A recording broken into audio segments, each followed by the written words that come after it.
الحمدللہ رب العالمین وحدہ لا شریک لہ بیدہ الملک وبیدہ الملکوت وبیدہ الضر وبیدہ النفع وبیدہ الموت والحیاة وإلیہ النشور الذی اعز جندہ ونصر عبدہ وغلب الاحزاب وحدہ سبحانہ من توکل علیہ کفاہ والصلاة والسلام علی سیدنا محمد النبی التقی النقی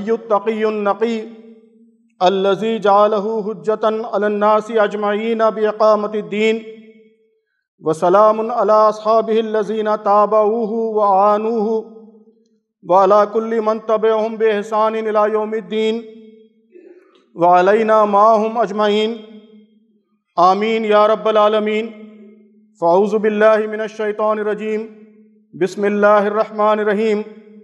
وما لنا الا نتوکل علی اللہ وقد ہدانا سبلنا ولنصبرن علی ما آذیتمونا وعلی اللہ فلیتوکل المتوکلون۔ آمنت باللہ، صدق اللہ العظیم۔ رب اشرح لی صدری ویسر لی امری واحلل عقدۃ من لسانی یفقہوا قولی۔ بزرگان محترم، عزیز نوجوان دوستوں، پیارے بچوں، محترم ماؤں، بہنوں اور بیٹیوں، السلام علیکم ورحمۃ اللہ وبرکاتہ۔ اللہ تبارک و تعالیٰ نے قرآن مجید میں قوموں اور انسانی گروہوں کی کامیابی، ان کی سربلندی، ان کی عزت کی زندگی، آخرت میں بھی کامیابی اور دنیا میں بھی کامیابی، ان ساری چیزوں کو ایک کچھ خاص قسم کے مزاج کے ساتھ وابستہ کیا ہے۔ اسے آپ قرآنی ایٹیٹیوڈ کہہ سکتے ہیں کہ افراد کے اندر بھی اور قوموں کے اندر بھی جب یہ ایٹیٹیوڈ پایا جائے گا، یہ مخصوص مزاج، یہ مخصوص رویہ پایا جائے گا، تو وہ کامیاب ہوں گی، ان کے دشمن ناکام ہوں گے، دنیا میں بھی ان کو عزت سربلندی حاصل ہوگی اور آخرت میں بھی انشاءاللہ وہ اللہ کی رضا سے ہمکنار ہوں گے۔ قرآن مجید نے بہت تفصیل سے اس مزاج کو، اس ایٹیٹیوڈ کو واضح کیا ہے۔ اس ایٹیٹیوڈ کے بہت سارے عنوانات ہیں۔ آج ایک بڑے اہم عنوان پر گفتگو پیش نظر ہے، جو اسلامی فلسفے، اسلامی ایٹیٹیوڈ، اسلامی رویے کی بڑی اہم خصوصیت ہے۔ قرآن مجید نے اس کا نام دیا ہے توکل علی اللہ، اللہ پر بھروسہ، اللہ پر اعتماد۔ عزیزان گرامی، اس وقت ہم ہندوستانی مسلمان اپنی تاریخ کے ایک بڑے اہم مرحلے سے گزر رہے ہیں، جسے انگریزی میں کہا جاتا ہے واٹر شیڈ موومنٹ۔ ہم واٹر شیڈ موومنٹ سے گزر رہے ہیں۔ ایسے مرحلے میں اس بات کی ضرورت ہے کہ ہم رک کر جائزہ لیں کہ کیا جو ایٹیٹیوڈ قرآن پیدا کرنا چاہتا ہے، جو دنیا میں کامیاب ہونے کے لیے، سربلند ہونے کے لیے ضروری ہے، وہ ایٹیٹیوڈ ہمارے اندر ہے نہیں ہے، اس میں کوئی کمی تو نہیں ہے، اور اگر کوئی کمی ہے تو ہم اس کے ازالے کی فکر کریں، وہ ایٹیٹیوڈ اپنے اندر پیدا کرنے کی فکر کریں۔ توکل کا لفظ قرآن مجید میں 42 دفعہ آیا ہے۔ اللہ تبارک و تعالیٰ نے اسے ایمان کی شرط قرار دیا ہے، ایمان کی علامت ہے۔ وَعَلَى اللَّهِ فَتَوَكَّلُوا إِن كُنتُم مُؤْمِنِينَ، اللہ پر توکل کرو اگر تم مومن ہو۔ وَعَلَى اللَّهِ فَلْيَتَوَكَّلِ الْمُؤْمِنُونَ، یہ فقرہ قرآن مجید میں 7 دفعہ دہرایا گیا ہے۔ اس سے آپ اندازہ کر سکتے ہیں کہ اس کی کتنی اہمیت ہے۔ اللہ تعالیٰ نے قرآن مجید میں انبیاء علیہ السلام کا جہاں جہاں ذکر کیا ہے، جو ساری انسانیت کے آئیڈیلز ہیں، مثالی شخصیتیں ہیں، مثالی انسان ہیں، تو ان کی ایک اہم خصوصیت یہ گنائی ہے کہ وہ اللہ پر بھروسہ کرنے والے تھے، اللہ پر توکل کرنے والے تھے۔ مثلا سیدنا ہود علیہ السلام کے بارے میں فرمایا کہ انہوں نے اپنی قوم کے سامنے دعوت پیش کی، قوم نے دعوت کو ریجیکٹ کیا، انہیں ستایا، تکلیف دی، اذیت دی۔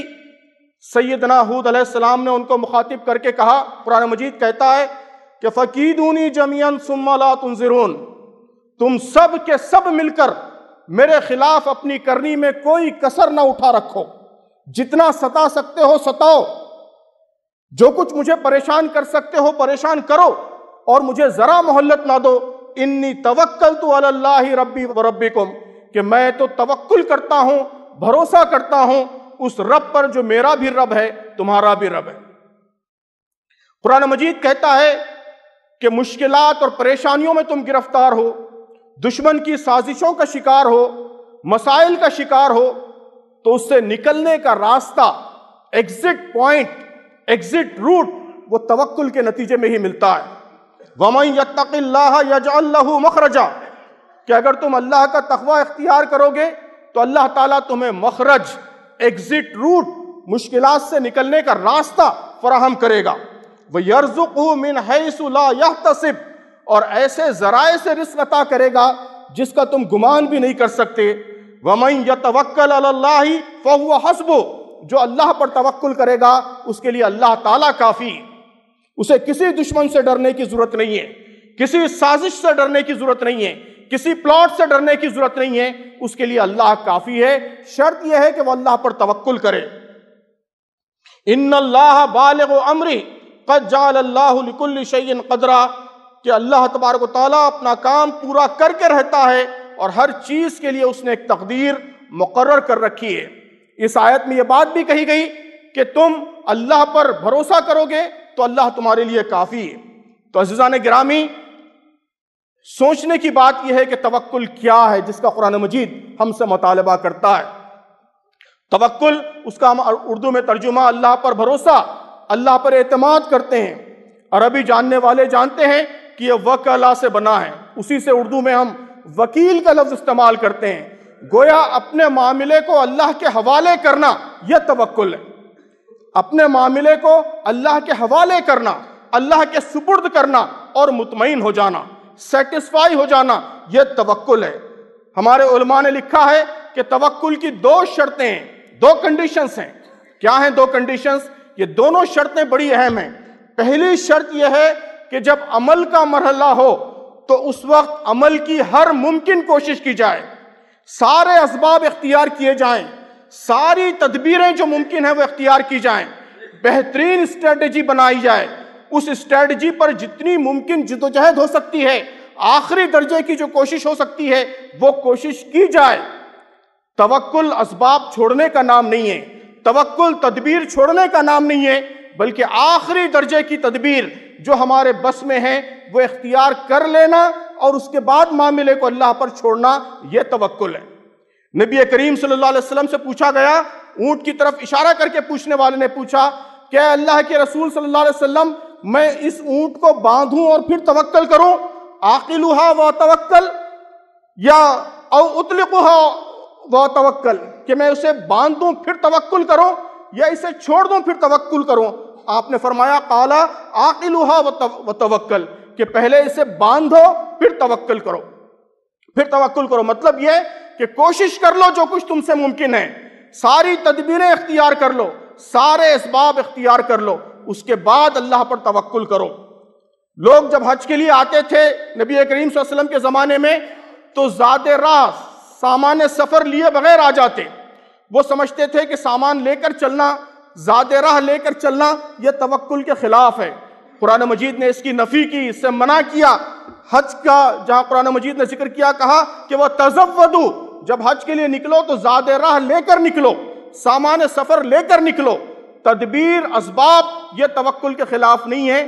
جو کچھ تمہارے بس میں ہے، جو کچھ تم کر سکتے ہو، وہ سارا کام کر لو۔ پھر دوسری شرط کیا ہے؟ دوسری شرط یہ ہے کہ جب تمہارا عمل کا مرحلہ ہو جائے، جو کچھ تدبیریں تم سے بن پڑ سکتی تھیں وہ تدبیریں اختیار کر لو، پھر معاملے کو اللہ پر چھوڑ دو۔ یہ یقین رکھو کہ اللہ جو کرے گا اچھا کرے گا۔ نبی کریم صلی اللہ علیہ وسلم نے دعا سکھائی کہ اللہم ھذا الدعاء وعلیک الاجابہ، اے اللہ یہ دعا ہے اور اس کا قبول کرنا یہ تیرے اوپر ہے۔ اللہم وھذا الجہد وعلیک التکلان، اے اللہ یہ میری کوشش ہے، یہ میری اسٹرگل ہے، یہ میری جدوجہد ہے، یہ میں نے محنت کی ہے، یہ میں نے تیری راہ میں کام کیا ہے، اب اس کا رزلٹ، اس کی تکمیل، اس جدوجہد کا حاصل یہ تیرے ذمے ہے، یہ تیرے حوالے ہے۔ ولا حول ولا قوت الا باللہ، تیرے سوا کوئی قوت اور طاقت رکھنے والا نہیں ہے۔ عزیزان گرامی، اس شرط کا ایک حصہ یہ بھی ہے کہ اگر کوشش کے باوجود، جدوجہد کے باوجود، محنت کے باوجود، ساری تدبیریں اختیار کرنے کے باوجود اگر نتیجہ ہماری مرضی کے مطابق نہ آئے تو ہم یہ یقین رکھیں کہ جو بھی اللہ نے کیا ہے وہ ہمارے حق میں مفید ہوگا۔ اللہ کی رضا پر راضی رہیں، اللہ کے فیصلے پر راضی رہیں، چاہے بظاہر وہ فیصلہ ہماری مرضی کے خلاف ہی کیوں نہ ہو، ہمارے لیے تکلیف دہ کیوں نہ ہو، لیکن اللہ کی رضا پر راضی رہنا، اللہ کی مرضی پر راضی رہنا، یہ بھی توکل کا ایک بڑا اہم حصہ ہے۔ اس لیے کہ ہم نہیں جانتے کہ ہمارے حق میں بہتر کیا ہے، اللہ تعالیٰ جانتا ہے۔ بہت سی چیزیں ہم کو فائدہ مند لگتی ہیں، لیکن اللہ جانتا ہے کہ وہ ہمارے لیے فائدہ مند ہیں یا نقصان دہ ہیں۔ ایک چھوٹے بچے کو اس کی ماں ڈاکٹر کے پاس لے کر آتی ہے، ڈاکٹر انجیکشن لگاتا ہے تو بچے کے نزدیک زمین پر ظالم ترین مخلوق وہ ڈاکٹر ہوتا ہے۔ اسے سمجھ میں ہی نہیں آتا کہ یہ ظالم شخص کیوں مجھے اذیت دینے پر تلا ہوا ہے اور کیوں میری مہربان ماں اس ظالم کے حوالے مجھے کیے ہوئے ہے۔ بچہ نادان ہے، وہ نہیں جانتا، وہ اسے اذیت سمجھتا ہے، لیکن ماں جانتی ہے، ڈاکٹر جانتا ہے کہ یہ تکلیف اس کے بھلے کے لیے ہے، اس کے لانگ ٹرم فائدے کے لیے ہے، اس میں اس کا فائدہ، اس کا نفع مثمر ہے۔ آپ ڈاکٹر کے پاس جاتے ہیں، آپ دیکھتے ہیں کہ ڈاکٹر بہت ہی اذیتناک قسم کے کام کر رہا ہے، کسی کو اذیتناک انجیکشن لگا رہا ہے، کسی کا ہاتھ کاٹ کر پھینک رہا ہے، آپریشن کے لیے کسی کی کھوپڑی پھوڑ رہا ہے، سینہ چاک کر رہا ہے، آنکھ نکال رہا ہے۔ بظاہر یہ انتہائی ظالمانہ حرکتیں ہیں۔ دنیا کا کوئی اور شخص یہ کام کرے گا تو وہ اس دنیا کا ظالم ترین انسان قرار پائے گا، لیکن آپ دیکھتے ہیں کہ ڈاکٹر یہ کر رہا ہے، اس کے باوجود آپ اپنے جسم کو ڈاکٹر کے حوالے کر دیتے ہیں۔ کیوں؟ اس لیے کہ آپ کو اس کے اوپر بھروسہ ہے، آپ سمجھتے ہیں کہ یہ ایک مہربان ہستی ہے، اس کے علم پر بھروسہ ہے، اس کے اسکلز پر، اس کے ٹیلنٹ پر بھروسہ ہے۔ وہ آنکھ بھی نکالے گا تو میرے بھلے کے لیے نکالے گا، وہ ہاتھ بھی کاٹے گا تو میرے بھلے کے لیے کاٹے گا۔ بظاہر انتہائی تکلیف دے، انتہائی اذیتناک عمل بھی کرے گا تو اس میں بھی میرا کوئی نہ کوئی لانگ ٹرم فائدہ ہوگا۔ عزیزان گرامی، اللہ تعالیٰ کی ذات، اللہ تعالیٰ کی ہستی، اس کی عظیم الشان ذات گرامی اس سے زیادہ اس بات کی مستحق ہے کہ ہم اس پر توکل کریں، اپنے آپ کو اس کے حوالے کریں۔ بظاہر ہم کو اذیت محسوس ہو رہی ہو، بظاہر تکلیف دہ صورتحال محسوس ہو رہی ہو، بظاہر پریشان کن صورتحال محسوس ہو رہی ہو، تب بھی یہ یقین رکھیں کہ انشاءاللہ میرا مہربان خدا اس میں سے کوئی نہ کوئی خیر برآمد کرے گا۔ وَعَسَىٰ أَن تَكْرَهُوا شَيْئًا وَهُوَ خَيْرٌ لَكُمْ، ہو سکتا ہے کہ ایک چیز جو تمہیں شر محسوس ہو رہی ہو وہ تمہارے لیے خیر ہو۔ وَعَسَىٰ أَن تُحِبُّوا شَيْئًا وَهُوَ شَرٌ لَكُمْ، اور ایک چیز جس سے تم محبت کرتے ہو وہ تمہارے لیے شر ثابت ہو۔ وَاللَّهُ يَعْلَمُ وَأَنْتُمْ لَا تَعْلَمُونَ، اللہ جانتا ہے، تم نہیں جانتے۔ نبی کریم صلی اللہ علیہ وسلم نے استخارے کی جو دعا سکھائی ہے، توکل کے اس پورے فلسفے کی اس سے ترجمانی ہوتی ہے کہ جب بھی کوئی بڑا فیصلہ ہم کرتے ہیں، جب بھی کوئی بڑا اقدام کرتے ہیں، کوئی بڑی اسٹریٹجی بناتے ہیں، کوئی بڑا مرحلہ سر کرنے کے لیے آگے بڑھتے ہیں، نبی کریم صلی اللہ علیہ وسلم نے فرمایا کہ دعا کرو، اللہم انی استخیرک بعلمک، اے اللہ میں تیرے علم سے خیر طلب کرتا ہوں، واستقدرک بقدرتک، اے اللہ تیری قدرت سے میں بھلائی پر قدرت طلب کرتا ہوں، وَتَعْلَمُ وَلَا أَعْلَمُ، اے اللہ تو جانتا ہے میں نہیں جانتا، اللہم ان کنت تعلم ان ھذا الامر خیر لی فی دینی ومعاشی وعاقبت امری فاقدرہ لی ویسرہ لی ثم بارک لی فی، اے اللہ اگر تو جانتا ہے، تجھے معلوم ہے، اے اللہ تو جانتا ہے اگر یہ فیصلہ، یہ اقدام میرے حق میں بہتر ہے، میری دنیا کے لیے بہتر ہے، میری آخرت کے لیے بہتر ہے، میرے شارٹ ٹرم فائدے میں ہے، میرے لانگ ٹرم فائدے میں ہے، تو اے اللہ اسے میرا مقدر بنا دے، اے اللہ اس کام کو آسان کر دے، اے اللہ اس میں برکت عطا فرما دے۔ اور اگر یہ فیصلہ، یہ اقدام جسے میں اچھا سمجھ کے کرنے جا رہا ہوں، جسے میں مفید سمجھ کے کرنے جا رہا ہوں، اگر یہ نقصان دہ ہے، میری دنیا کے لیے نقصان دہ ہے، آخرت کے لیے نقصان دہ ہے، میرے شارٹ ٹرم کے لیے نقصان دہ ہے، لانگ ٹرم کے لیے نقصان دہ ہے، تو آپ دعا کرتے ہیں کہ اللہ تعالیٰ بظاہر یہ عمل میرے لیے پسندیدہ عمل ہے، بظاہر یہ اقدام میرے لیے پسندیدہ اقدام ہے، لیکن اے اللہ مجھے اس سے دور کر دے، وَاصْرِفْهُ عَنِّی، اسے دور کر دے۔ تو آپ اللہ پر یہ بھروسہ کرتے ہیں، اپنے معاملے کو اللہ کے حوالے کرتے ہیں، تو توکل کا خلاصہ کیا ہے؟ توکل کا خلاصہ یہ ہے کہ جو کچھ ہم کر سکتے ہیں ہم کریں، جو کچھ آخری درجے کا عمل ہم کر سکتے ہیں، آخری درجے کی تدبیر ہم اختیار کر سکتے ہیں، وہ کریں، اور اس کے بعد معاملے کو اللہ پر چھوڑ دیں، اللہ کی رضا پر راضی رہیں۔ عزیزان گرامی، اختصار کے ساتھ میں نے توکل کا خلاصہ آپ کے سامنے بیان کیا ہے۔ آپ تھوڑا گہرائی سے غور کریں گے تو آپ محسوس کریں گے کہ یہ کوئی سادہ چیز نہیں ہے، یہ کوئی سمپل چیز نہیں ہے، یہ ایک بالکل نئے ایٹیٹیوڈ کا عنوان ہے، یہ سوچ کا اور مزاج کا، اپروچ کا ایک بالکل نیا پیراڈائم ہے، ایک نیا انداز ہے جو قرآن مجید اور اللہ تبارک و تعالیٰ پیدا کرنا چاہتا ہے۔ توکل یہ انسان کے اندر پازیٹیو مینٹل ایٹیٹیوڈ پیدا کرتا ہے، یہ انسان کو ہر حال میں نفسیاتی لحاظ سے مستحکم اور مطمئن رکھتا ہے۔ سائیکالوجی کے ماہرین، سماجیات کے ماہرین کہتے ہیں کہ دنیا کی وہ قومیں کامیاب ہوتی ہیں جو ہر حالت میں سائیکولوجیکلی اسٹیبل رہتی ہیں، نفسیاتی لحاظ سے مستحکم رہتی ہیں۔ کبھی مایوس نہیں ہونے دیتا توکل کا فلسفہ، جذبات کو ہمارے کنٹرول میں رکھتا ہے، بڑے سے بڑے حادثے میں ہم کو ٹوٹنے نہیں دیتا، قوموں کو ٹوٹنے نہیں دیتا۔ ایک راستہ بند ہو جائے تو ہم اس کا ماتم کرتے نہیں بیٹھتے، ماتم کرتے بیٹھنا یہ توکل کے فلسفے کے خلاف ہے۔ ہم کیا کرتے ہیں؟ ہم دوسری راہیں تلاش کرتے ہیں، دوسرے راستے تلاش کرتے ہیں۔ اللہ نے ایک راستہ بند کر دیا، اللہ کی مرضی ہے، ہو سکتا ہے اس میں ہمارے لیے خیر ہو، ہم رکیں گے نہیں، ہم آگے بڑھنے، اپنا سفر جاری رکھیں گے، نئی راہیں تلاش کریں گے، نئے راستے تلاش کریں گے، نئی اسٹریٹجیز تلاش کریں گے، نئے اپروچز تلاش کریں گے۔ یہ کسی حال میں آپ کو نفسیاتی لحاظ سے شکست کھانے نہیں دیتا، شکست خوردہ ہونے سے بچاتا ہے، مایوس ہونے سے بچاتا ہے، ٹوٹنے سے بچاتا ہے، ہر حالت میں آپ کو اسٹرانگ بنائے رکھتا ہے، ریزیلنٹ بنائے رکھتا ہے، پازیٹیو مینٹل ایٹیٹیوڈ پیدا کرتا ہے۔ آپ غور کریں گے تو محسوس کریں گے کہ دنیا کی میں کامیابی کے لیے یہ ایٹیٹیوڈ انتہائی ضروری ہے۔ اگر ناکامیوں پر ہم ٹوٹ جائیں، اسی کے ماتم کرتے بیٹھ جائیں، اسی ناکامی کو اپنے حواس پر طاری رکھیں تو ہم کبھی آگے نہیں بڑھ سکتے۔ اس لیے کہ اللہ تبارک و تعالیٰ کی یہ سنت ہے کہ وہ قوموں کو کامیابیوں سے بھی سرفراز کرتا ہے اور ناکامیوں کا بھی ان کو سامنا کرنا پڑتا ہے، یہ اللہ تعالیٰ کی سنت ہے۔ تو ناکامیوں سے ٹوٹ جانا، پریشان ہو جانا، اس کو اپنے ذہنوں پر سوار کر لینا، یہ ناکام قوموں کی خصوصیت ہے۔ توکل کا فلسفہ اس کے خلاف ہے۔ توکل پازیٹیو مینٹل ایٹیٹیوڈ پیدا کرتا ہے۔ توکل آپ کو سرکل آف انفلوئنس میں رکھتا ہے، سرکل آف کنسرن میں رہنے نہیں دیتا۔ کیا مطلب ہے اس کا؟ عزیزان گرامی، اس دنیا میں ہر انسان کو دو طرح کے سرکلز درپیش ہیں۔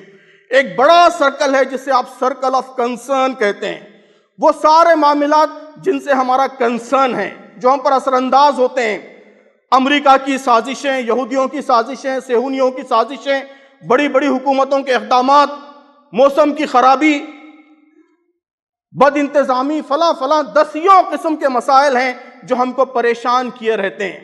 یہ بڑا سرکل آف کنسرن ہے، لیکن ہم کچھ نہیں کر سکتے۔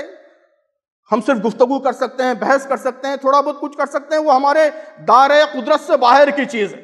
لیکن ایک اس کے اندر چھوٹا سرکل آف انفلوئنس ہے کہ جس میں ہم کچھ کر سکتے ہیں۔ ہم دلی میں جو پولوشن بڑھ رہا ہے اس کو ختم نہیں کر سکتے، لیکن اپنے محلے کو صاف رکھ سکتے ہیں۔ دلی کا پولوشن سرکل آف کنسرن ہے، محلے کی صفائی سرکل آف انفلوئنس ہے۔ ہم پورے ملک سے بٹن دبا کر فرقہ پرستی ختم نہیں کر سکتے، فرقہ پرستی اس ملک میں ایک ریالٹی ہے، اس کا سامنا ہم کو کرنا ہے، یہ سرکل آف کنسرن ہے۔ لیکن ہم اپنے پاس پڑوس کے 4 لوگوں تک اسلام کی دعوت پہنچا سکتے ہیں۔ ہم کمپیوٹر پر بیٹھ کر سوشل میڈیا کے ذریعے 1000 لوگوں کو، 5000 لوگوں کو اسلام کی صحیح بات پہنچا سکتے ہیں، ان کی غلط فہمیاں دور کر سکتے ہیں، یہ سرکل آف انفلوئنس ہے۔ ہم اپنی بہن کو وراثت میں حصہ دے سکتے ہیں، ہم اسلام پر عمل کر کے اسلام کا نمونہ بن سکتے ہیں، ہم اپنے آس پاس کے 4 گھروں کے خاندانوں میں اسلامی تعلیمات کو نافذ کرنے کی جدوجہد کر سکتے ہیں، یہ سب سرکل آف انفلوئنس ہے۔ تو ماہرین کہتے ہیں کہ دنیا کی کامیاب قومیں ان کا زیادہ تر زور، زیادہ تر ان کی ذہنی توانائیوں کا حصہ سرکل آف انفلوئنس میں لگتا ہے. ناکام قومیں سرکل آف کنسرن میں رہتی ہیں کہ ہم چبوتروں پر بیٹھ کر، ہم ہوٹلوں کے اندر چائے پیتے ہوئے، ڈرائنگ روم میں بیٹھ کر اور سوشل میڈیا میں، فیس بک پہ، یہاں وہاں امریکہ کی سازشوں پر، صہیونیت پر اور فلاں پر اور اس حادثے پر، اس حادثے پر، اس غلط اقدام پر، اس غلط اقدام پر اگر قیامت تک روتے رہیں، قیامت تک ماتم کرتے رہیں، کوئی تبدیلی آنے والی نہیں، اس سے کوئی فرق نہیں پڑنے والا ہے. اس کا مطلب یہ نہیں ہے کہ ہم یہ کام بالکل نہ کریں. اویئرنیس کے لیے ضرور دنیا بھر کے حالات سے ہم باخبر رہیں، ہم دنیا کے حالات پر اثر انداز ہونے کے لیے لوگوں کا ذہن بھی بنائیں، یہ کام ضرور کریں. لیکن اگر ہماری ساری توجہات، ہماری ساری ذہنی توانائیاں، ہمارے حواس سب کے سب اسی چیز پر مرکوز ہو جائیں تو یہ پھر ہم ناکام ہو جائیں گے. اس لیے کہ ہم کچھ کر نہیں رہے ہیں، صرف پریشان ہو رہے ہیں. ہم کوئی اقدام نہیں کر رہے ہیں، کوئی عمل نہیں کر رہے ہیں، صرف متفکر ہیں. توکل متفکر ہونے نہیں دیتا، عمل پر مجبور کرتا ہے. اس کے مقابلے میں ہم سوچیں، غور کریں دنیا کے حالات پر، لیکن ہم زیادہ اس بات پر سوچیں کہ ہم کیا کر سکتے ہیں. ملک کے حالات میں تبدیلی لانے کے لیے میں کیا کنٹریبیوٹ کر سکتا ہوں، میرے بس میں کیا ہے، میرے پاس کیا آپشنز ہیں جن کو میں ایکسپلور کر سکتا ہوں. یہ اگر میرے غور و فکر کا مرکز رہے تو اس سے تبدیلی آ سکتی ہے. یہ سرکل آف انفلوئنس ہے. تو توکل ہم کو سرکل آف انفلوئنس میں لے کر آتا ہے. یہ بلیم فریم سے نکالتا ہے، آؤٹ کم فریم میں لاتا ہے کہ دنیا کی ناکام قومیں وہ ہوتی ہیں جو ہمیشہ اپنی ساری ناکامیوں کے لیے بیرونی عناصر کو ذمہ دار قرار دیتی ہیں. امت مسلمہ پہ یہ پریشانیاں کیوں ہیں آپ سوال کیجئے تو اس لیے ہے کہ یہاں فرقہ پرستی ہے، اس لیے ہے کہ یہاں حکومتیں سازشیں کر رہی ہیں، اس لیے ہے کہ صہیونی سازشیں ہو رہی ہیں. آپ کسی دانشور سے پوچھیں تو علماء اکرام ذمہ دار ہیں، علماء سے پوچھیں تو جدید دانشور ذمہ دار ہیں، بزرگوں سے پوچھیں تو نوجوانوں کی بے روی ذمہ دار ہے، نوجوان سے پوچھیں تو بزرگ ذمہ دار ہیں. یہ بلیم فریم ہے. توکل آپ کو بلیم فریم میں رہنے نہیں دیتا. دوسروں کے معاملات کا ذمہ اللہ کے حوالے، اللہ تبارک و تعالیٰ کے ذمے، میرا معاملہ میرے ذمے. مجھ پر اصل ذمہ داری یہ ہے کہ میں کیا کر سکتا ہوں، اس امت کے خراب حالات کے لیے میں کتنا ذمہ دار ہوں، میں اپنی آپ کی کیا اصلاح کر سکتا ہوں، میں کیا اقدام کر سکتا ہوں، کیا کنٹریبیوشن دے سکتا ہوں کہ ملک کے حالات بہتر ہو جائیں، ملت کے حالات بہتر ہو جائیں، میرے شہر کے حالات بہتر ہو جائیں، میرے محلے کے حالات بہتر ہو جائیں. یہ آؤٹ کم فریم ہے. توکل ہم کو آؤٹ کم فریم میں لے کر آتا ہے. توکل ماتم، سینہ کوبی، شکوہ و شکایت کے بجائے عمل کی دنیا میں لے کر آتا ہے. عمل کی دنیا میں ہم کو مرکوز رکھتا ہے. اس کا آسان طریقہ یہ ہے عزیزان گرامی کہ ہم آنکھ بند کر کے 1 منٹ کے لیے اپنا جائزہ لیں، سوچیں کہ ہمارے ذہن پر حاوی سوالات کیا ہیں، وہ کون سے کوشچنز ہیں جو ہمارے دماغ پر، ہمارے حواس پر ڈومینیٹ ہیں.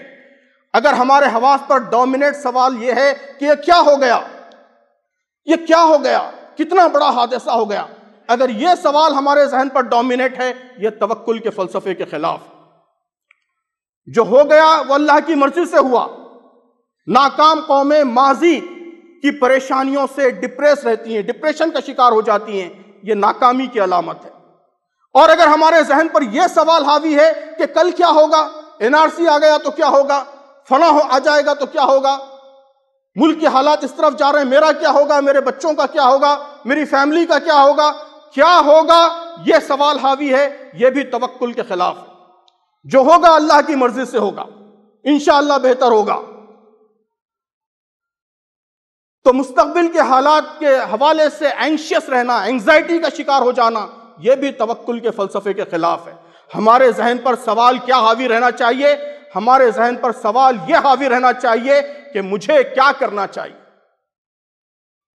ان حالات میں میرے لیے کیا آپشنز ہیں، گیون سچویشن میں اپنے مقصد کی طرف، اپنے نصب العین کی طرف آگے بڑھنے کے لیے میرے پاس کیا راہ موجود ہے، کون سی نئی راہ موجود ہے. اگر پرانی راہیں جن پر میں اب تک چلتا رہا وہ بند ہو گئی تو میں نئی کون سی راہ تلاش کر سکتا ہوں. تو ہر دم میرے ذہن پر اگر یہ سوال حاوی رہتا ہے تو یہ توکل ہے، اس لیے کہ ہم اسی کے مکلف ہیں۔ اللہ کا کام اللہ کو کرنے دیں، میرا کام میں کروں۔ دنیا کے معاملات، بڑی بڑی طاقتوں کے معاملات جو میرے کنٹرول سے باہر ہے، وہ اللہ کے حوالے ہے۔ انشاءاللہ میں اس پر اللہ کی ذات پر توکل کروں گا۔ جو معاملات مجھ سے متعلق ہیں، جہاں میں کوئی رول پلے کر سکتا ہوں، جہاں میں کوئی کوشش کر سکتا ہوں، وہاں میں آخری کوشش کرنے کا عزم کرتا ہوں، یہ توکل ہے۔ عزیزان گرامی، اس کا سب سے بہترین نمونہ ظاہر ہے کہ اس کا بہترین اسوہ حسنہ اللہ کے نبی صلی اللہ علیہ وسلم کی ذات گرامی۔ آپ ذرا غور فرمائیں، کون سی ایسی مشکلات تھیں جو اللہ کے رسول صلی اللہ علیہ وسلم کی زندگی میں نہیں آئیں؟ پرسنل ٹریجڈیز بھی اور اجتماعی مسائل بھی۔ آپ جانتے ہیں کہ اللہ کے نبی صلی اللہ علیہ وسلم بچپن سے پرسنل ٹریجڈیز کا شکار رہے۔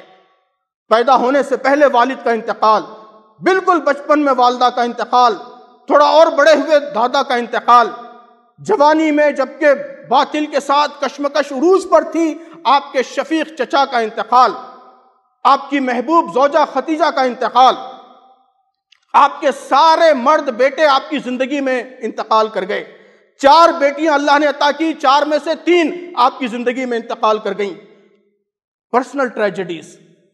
اور جہاں تک اجتماعی معاملات ہیں کہ طرح طرح کے مسائل آپ کی نگاہوں کے سامنے، آپ کے عزیز صحابہ کو تپتی ہوئی ریت پر لٹایا گیا، ان کے سینے پر جلتی ہوئی سینے رکھی گئیں۔ سمیہ رضی اللہ تعالیٰ عنہ کو بھرے بازار میں شہید کیا گیا۔ آپ کی نگاہوں کے سامنے آپ کے عزیز رشتہ دار، آپ کے محبوب چچا اور دیگر لوگ شہید ہوتے رہے۔ آپ کو اپنا گھر بار چھوڑنا پڑا، ہجرت کرنی پڑی۔ ہر شعب ابی طالب کی گھاٹی میں ایک لمبی مدت تک قید رہنا پڑا۔ ہر طرح کے مسائل کا آپ کو سامنا کرنا پڑا، لیکن آپ پوری سیرت پڑھ ڈالیے، آپ کو کہیں کوئی شکوہ نظر نہیں آئے گا، کہیں کوئی شکایت نظر نہیں آئے گی۔ ایک راستہ بند ہوتا ہے، رسول اللہ صلی اللہ علیہ وسلم نیا راستہ کھولتے ہیں۔ دشمن چال چلتا ہے، اللہ کے رسول صلی اللہ علیہ وسلم اپنے ناخن تدبیر سے اس چال کو اس کے لیے الٹا کر دیتے ہیں۔ انہوں نے پروپیگنڈے کا بازار گرم کیا، اللہ کے رسول صلی اللہ علیہ وسلم نے اس پروپیگنڈے کو دعوت کی توسیع کا، اس کی اشاعت کا ذریعہ بنا دیا۔ انہوں نے آپ کو مکے سے نکلنے پر مجبور کیا، رسول اللہ صلی اللہ علیہ وسلم نے اس کو مدینے میں ایک نئی طاقت، ایک نیا مرکز، ایک اسلامی ریاست کے قیام کا ذریعہ بنا دیا۔ انہوں نے حج کرنے سے روک دیا، صلح حدیبیہ پر مجبور کر دیا، اللہ کے رسول صلی اللہ علیہ وسلم نے اسے فتح مبین میں بدل دیا۔ تو یہ توکل ہے کہ حالات کا رونا نہیں رونا ہے، مشکلات کا رونا نہیں رونا ہے، بلکہ ہر دم یہ دیکھنا ہے کہ ہم کیا کر سکتے ہیں، ہمارے بس میں کیا ہے، اور ہم کیسے ان حالات کو بہتر بنا سکتے ہیں۔ عزیزان گرامی، اس ملک کے جو کچھ حالات ہیں وہ اپنی جگہ ہیں، لیکن آپ غور کریں گے تو محسوس کریں گے کہ اس میں کرنے کے بہت سارے مواقع ہیں۔ ہم سب، ہمارے سارے نوجوان، بوڑھے بزرگ، خواتین، یہ سب اس ملک میں دعوت کا کام کر سکتے ہیں۔ ہم برادران وطن کی غلط فہمیوں کو دور کر سکتے ہیں، ان کے دلوں میں اسلام کے لیے نرمی پیدا کر سکتے ہیں۔ اس ملک میں مسلم غیر مسلم کا تناسب 1:6 کا ہے۔ اگر ملک کے سارے مسلمان یہ قسم کھا کر اٹھیں آج بابری مسجد کے سانحے کے بعد، اگر یہ پختہ ارادہ کر لیں کہ ہم آئندہ 5 سالوں میں صرف 5 غیر مسلموں کے ذہنوں کو، ان کے دلوں کو اسلام کے لیے نرم کر دیں گے، تو عزیزان گرامی 2024 کے آتے آتے اس ملک سے فرقہ پرستی ختم ہو جائے گی۔ اتنا آسان کام ہے یہ۔ آپ اس ملک میں ہر جگہ پھیلے ہوئے ہیں، ہر گاؤں میں، ہر شہر میں، ہر دیہات میں آپ موجود ہیں۔ اگر مسلمان غلط فہمیوں کو ختم کرنے کا بیڑا اٹھائیں، اسلام کے صحیح پیغام کو عام کرنے کا بیڑا اٹھائیں، تو آپ بتائیے کہ کون سا میڈیا آپ کے مقابلے میں ٹھہر سکتا ہے، کون سا پروپیگنڈا آپ کے مقابلے میں ٹھہر سکتا ہے؟ یہ کام ہم کر سکتے ہیں۔ شرط صرف یہ ہے کہ ہم ماتم، نوحہ خوانی اور شکوہ شکایت اس فریم سے نکلیں، عمل کے فریم میں آئیں، اپنی ذمہ داریوں کے فریم میں آئیں، ہماری توجہات اس بات پر مرکوز ہو جائیں کہ ہم کیا کر سکتے ہیں وہ کریں۔ ہم اسلام کا نمونہ بن سکتے ہیں، ہم اسلام کی شہادت دے سکتے ہیں، ہم خدمت خلق کے ذریعے اس ملک کے لوگوں کے دل جیت سکتے ہیں۔ سینکڑوں کام ہیں، تفصیلات کا موقع نہیں ہے، جو کیے جا سکتے ہیں۔ اس پر اپنی توجہات کا ارتکاز، اور جو ہمارے بس میں نہیں ہے، جو ہمارے کنٹرول میں نہیں ہے، جو ہماری قدرت سے پرے ہے، اس کے معاملے میں اللہ پر اعتماد، اللہ پر بھروسہ، اسے اللہ کے حوالے کر دینا، یہی توکل کا فلسفہ ہے۔ اللہ تبارک و تعالی ہم سب کو صحیح راستے پر آگے بڑھنے کی توفیق عطا فرمائے۔ بارک اللہ لنا ولکم فی القرآن العظیم ونفعنا وإیاکم بالآیات والذکر الحکیم، انہ تعالی ملک کریم جواد بر رؤوف رحیم ورب حلیم۔